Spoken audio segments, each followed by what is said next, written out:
Good morning doctor. சொல்லுங்கப்பா, என்ன பிரச்சனை? நேற்று எனக்கு திடீர்னு வலிப்பு வந்து படுத்துட்டேன் டாக்டர். என்ன ப்ராப்ளம் தெரியல. அப்படியா? ஏதாவது குடிக்கிற பழக்கம், சிகரெட்டு, கஞ்சா, இந்த மாதிரி தண்ணி போடுறது, மற்றதா பழக்கம் இருக்கா உங்களுக்கு? அப்படிலாம் ஒன்றும் இல்லை டாக்டர். ஒரு நாள் பிராந்தி அடிப்பேன், இன்னொரு நாள் பீர் அடிப்பேன், இன்னொரு நாள் கஞ்சா அடிப்பேன். நீங்கள் சொன்னீங்கன்னா நான் உங்களையும் அடிப்பேன். இப்போ இது உடம்பா என்னப்பா? தண்ணி அடிப்பேன்னு சொல்கிற, இவ்வளோ அடிப்பேன்னு சொல்கிற, தாங்கம்மா இது. நீ வலிப்பு நோய் வந்ததுக்கு காரணமே வந்து நீ தண்ணி அடிக்கிறது தான்ப்பா. நீ இப்படியே அடிச்சுட்டே இருந்துக்குவேன், வலிப்பு நோய் வந்து சீக்கிரம் செத்து போயிடுவேன். சரியா? டாக்டர் நீங்கள் படிக்கலையா? இதெல்லாம் பச்சை மாதிரி பேசுங்க டாக்டர். நான் படிக்கலையாப்பா? சரி, நீ படிச்சிருக்கியா? எப்படி நீ சொல்கிற படிக்கலைன்னு? ஆமாம் டாக்டர், இப்போலாம் நான் குடிக்கிறேன், இதே குடிச்சுனே இருக்கிறேன். இதனால எனக்கு வலிப்பே வரல.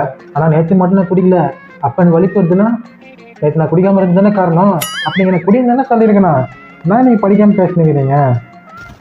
சரி, திருந்த மாட்டவர. சரிப்பா, உனக்கு உன் ஸ்டைல்லேயே உனக்கு மருந்து தரேன். சரியா? 3 வேளைக்கு தரேன், கரெக்டாக ஃபாலோ பண்ணேன். காலையில் சாப்பிட்றதுக்கு முன்னாடி ஒரு பீர் அடி, மதியம் சாப்பிட்டதுக்கப்புறம் ஒரு குவார்ட்ரு, நைட்டு குளிர் வாயில் வச்சுட்டு தப்புன்னு படுத்துக்கோங்க. சரியா? நாளைக்கு வர வேண்டிய அவசியமே இருக்காது. நான் எழுதி தரேன், மெடிக்கல் கடையில் கிடைக்காது. மெடிக்கல் கடை பக்கத்தில் கடைக்கு போய் வாங்கிக்கோங்க. சரிங்களா? இந்தாங்க.